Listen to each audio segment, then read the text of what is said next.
सदमे में आ गया अमेरिका। इटली और जर्मनी रूस के साथ करेंगे रूसी करेंसी रूबल में भुगतान। लो जी, गजब हो गया।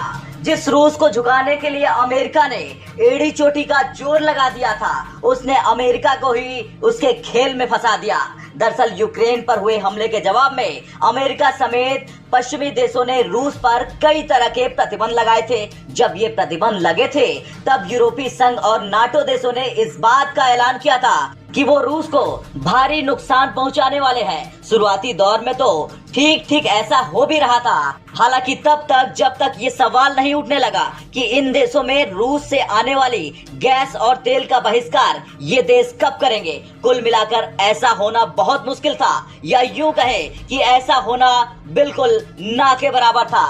तभी तो अब हालत जैसे जैसे बदली है, वैसे वैसे रूस का रुख भी बदला है और बदलते रुख के बीच यूरोप भी रूस के आगे झुक गया। अब खबर है कि जर्मनी और इटली ने अपनी कंपनियों को रूसी गैस भुगतान के लिए रूबल में भुगतान करने की अनुमति दे दी है।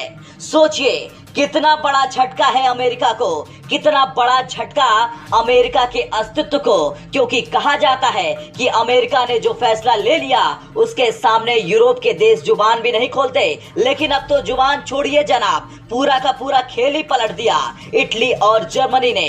हैरानी की बात यह है कि रिपोर्ट के मुताबिक यूरोपीय संघ के वरिष्ठ सदस्यों से सलाह मशविरा करने के बाद ये बड़ा फैसला लिया गया है।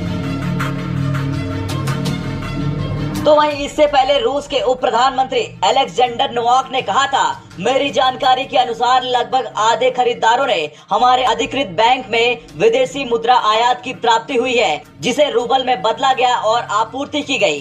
गैस के रूबल में भुगतान को सुनिश्चित करने के लिए विशेष खाते खोले गए हैं। इस प्रक्रिया को समय के साथ बढ़ाया गया है।